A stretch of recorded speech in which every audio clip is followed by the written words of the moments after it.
Voters कल vote देने जाएंगे, वो कंफ्यूज हैं। चलिए इन भैया जी से पूछेंगे किसके घोषणा पत्र में क्या सही क्या गलत है। वीडियो के अंदर हम दोनों के बीच में कंपैरिजन करेंगे। तो कांग्रेस के जो बीजेपी का जो घोषणा पत्र बनाया गया है उसका नाम है संकल्प पत्र, और भी कांग्रेस ने बनाया है उसका नाम है न्याय पत्र। दरअसल न्याय पत्र के अंदर न्याय पत्र कांग्रेस के जो न्याय पत्र है और बीजेपी का जो संकल्प पत्र है उनके बीच में कुछ समानताएं हैं और कुछ असमानताएं। समानता ये है कि ये मेनली 5 पॉइंट को टारगेट करके बनाए गए दोनों घोषणा पत्र हैं। मतलब बीजेपी के घोषणा पत्र की बात करेंगे तो वो महिलाएं, युवा और श्रमिक और कृषि मतलब किसानों के बारे में बात करता है। वहीं कांग्रेस के अंदर सबके ऊपर न्याय लगा दी। इनके अकॉर्डिंग सभी के साथ में अन्याय हुआ है। इनकी अगर गवर्नमेंट पावर में आती है तो ये सभी के साथ में न्याय करने की कोशिश करेंगे। उसके अंदर युवा न्याय, महिला न्याय और श्रमिक न्याय और किसान न्याय। और एक सबसे बड़ी स्पेसिफिक बात ये है कांग्रेस के घोषणा पत्र की कि उन्होंने ये बात की है कि वो हिस्सेदारी की वो उन्होंने मैनिफेस्टो के अंदर बात की है। इसको भी समझने की कोशिश करेंगे। दरअसल अगर हम महिला के लिए बात करें तो दोनों पार्टियों ने कुछ विशेष मतलब अपने अकॉर्डिंग कुछ रूल्स बनाए हैं, अपने वायदे किए हैं। दरअसल बीजेपी के अकॉर्डिंग वो 1 करोड़ से बढ़ा करके गांव ग्रामीण क्षेत्रों में 3 करोड़ महिलाओं को लखपति दीदी के अंदर इस योजना के तहत लेडीज़ को रोज़गार मिलेगा तहत लोगों को। और वो सबसे बड़ी स्पेशल बात ये है कि उन्होंने एक बिल बनाया था कि लोकसभा और राज्य की जो विधानसभा होती हैं उनके अंदर 33% महिलाओं को उनके अंदर आरक्षण देने की बात करी है, वो भी आरक्षण मिलेगा। और उनके लिए कुछ स्पष्ट प्रोग्राम बनाए हैं कि उनके स्वास्थ्य से रिलेटेड और उनको कई सारी छूट दी जाएंगी। लेकिन कांग्रेस ने एक सबसे बड़ी फीचर बात ये कही है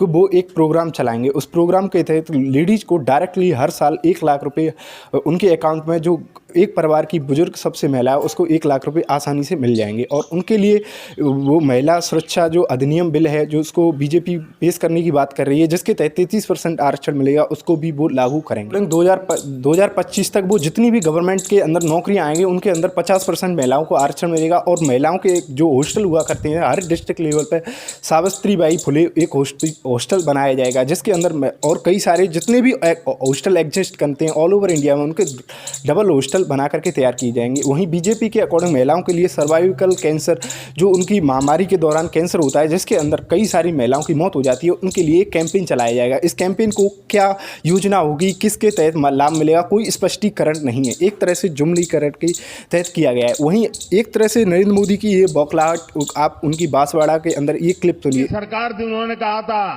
कि देश की संपत्ति पर पहला अधिकार मुसलमानों का है। इसका मतलब ये संपत्ति इकट्ठी करके किसको बांटेंगे? जिनके ज्यादा बच्चे हैं उनको बांटेंगे। घुसपैठियों को बांटेंगे। क्या आपकी मेहनत की कमाई का पैसा घुसपैठियों को दिया जाएगा? आपको मंजूर है ये कांग्रेस का मैनिफेस्टो कह रहा है कि वो माताओं बहनों का सोने का हिसाब करेंगे, उसकी जड़ती करेंगे, जानकारी लेंगे और फिर उस संपत्ति को बांट देंगे। और उनको बांटेंगे जिनको मनमोहन सिंह जी की सरकार ने कहा था कि संपत्ति पर पहला अधिकार मुसलमानों का है। जिसके अंदर वो एक मेनली मुसलमानों को, देश की एक माइनॉरिटी कम्युनिटी है जो अल्पसंख्यक लोग हैं, उनको संपत्ति बांटने के बारे में लेकर के झूठ बोलते दिखाई दे रहे हैं। लेकिन ऐसा कुछ नहीं है। इसके बारे में अगर आप दोनों के न्याय पत्र, दोनों के घोषणा पत्र को पढ़ेंगे, मैंने तो पढ़े हैं, लेकिन उसके बारे में ये स्पष्टीकरण नहीं है। ये कांग्रेस ने एक भी बार ये बात नहीं की है कि वो मुसलमानों को संपत्ति अपनी बांट देंगे। ऐसा वो क्यों झूठ बोल रहे हैं ये उन्हीं को पता होगा। लेकिन इस तरह से बीजेपी स्पोक पर्सन इस पूरी मुद्दे को प्रोपेगेंडा की तहत चलाने की कोशिश कर रहे हैं युवाओं के लिए। वहीं हम युवाओं के लिए बात करें तो कांग्रेस ने युवाओं के लिए अग्निवीर योजना जो बनाई गई थी 4 साल के तहत सेना में काम दिया जाएगा, उसको ख़त्म करने की पूरी तरह से ख़त्म कर देंगे।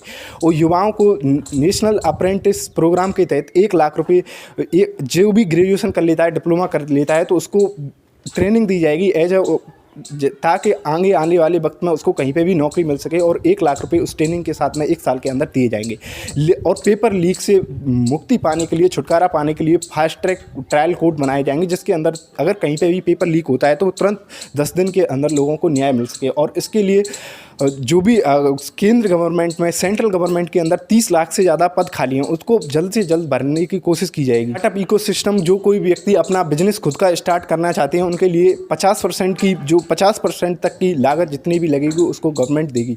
और एक योजना ये है, स्टार्टअप इकोसिस्टम को बीजेपी गवर्नमेंट आती है तो उसको प्रमोट करने की कोशिश करेंगे। और जो उद्यमिता, जो भी एंटरप्रेन्योर होते हैं, जो भी अपना बिजनेस करना चाहते हैं, उसके तहत उनको कम से कम 20 लाख रुपये तक का लोन दिया जाएगा। ये बीजेपी के अकॉर्डिंग है। वहीं हम बुजुर्गों की बात करें तो बुजुर्गों के लिए बीजेपी का कोई स्ट्रेटेजिक प्लान नहीं है जिसके तहत उनको लाभ मिल सके। वो कहते हैं हम पब्लिक इंफ्रास्ट्रक्चर को सुधार देंगे और कई सारी योजना बनाएंगे जो बुजुर्गों के लिए सुविधाजनक होगी। लेकिन वहीं कांग्रेस ने उनको बुजुर्गों को टारगेट करके अपनी कई योजनाएं बनाई हैं, जिसमें से उनको 1000 रुपये नेशनल असिस्टेंस प्रोग्राम के तहत बुजुर्ग, विधवा और दिव्यांगों को 1000 रुपये पर महीने दिए जाएंगे। और उनके लिए कई सारी ऐसी योजनाएं बनाई जाएंगी जिसके तहत गवर्नमेंट को उनके जो समस्या है, रियल प्रॉब्लम है, उनको जल्दी से जल्दी ख़त्म करने के लिए काम कर सके। वहीं हम श्रमिकों की बात करें तो श्रमिकों के लिए बीजेपी गवर्नमेंट ने ये कहा है कि हम गिग वर्कर्स को ई श्रम पोर्टल पर रजिस्टर करेंगे ताकि जो भी लाभकारी योजनाएं चलती हैं उनके तहत उनको लाभ मिल सके। मत्स्य पालन के लिए गवर्नमेंट ने कहा बढ़ाया जाएगा। वहीं गिग वर्कर्स के लिए कांग्रेस गवर्नमेंट ने कहा है कि हम उनकी सुरक्षा और उनकी सेफ्टी के लिए ऐसे कई सारे कानून बनाएंगे। वहीं हम किसानों की बात करें तो किसानों के अंदर बीजेपी गवर्नमेंट ने कई सारे उन्होंने आंदोलन किए, लेकिन अभी भी वो स्पष्टीकरण नहीं कर पाए हैं कि एमएसपी पर कोई क्लियर कानून बनाएंगे या नहीं बनाएंगे। लेकिन एमएसपी के उन्होंने कहा है कि समय समय पर उसकी कीमतें बढ़ाई जाएंगी और जो भी आधुनिक औजार आते हैं कृषि के लिए उनके उपलब्ध कराएगी गवर्नमेंट। और जो पीएम फसल बीमा योजना है उसको बढ़ाया जाएगा, यानी कि पहले से उन पर काम कुछ नहीं हुआ है। वहीं कांग्रेस की माने तो उन्होंने कहा है कि एमएसपी पे एक कानून बनाया जाएगा, इसको संवैधानिक दर्जा दिया जाएगा और इसके तहत जो स्वामीनाथन आयोग की रिपोर्ट कहती है उसके तहत उनको लाभ पहुंचाने की पूरी कोशिश की जाएगी, जिसके लिए कई सालों से किसान आंदोलन करते आ रहे हैं। अब आपको स्पष्टीकरण एक कांग्रेस का सबसे अलग वो है इस मैनिफेस्टो के अंदर, वो है वेल्थ रीडिस्ट्रीब्यूशन, यानी कि हिस्सेदारी न्याय। इसके अंदर वो कहते हैं कि हम पूरे देश के अंदर जातिगत जनगणना कराएंगे, जिसको मनमोहन सिंह की सरकार में कराया गया था, लेकिन बीजेपी ने उसको रिलीज नहीं किया है। वो उसको करवाने की पूरी कोशिश करेंगे,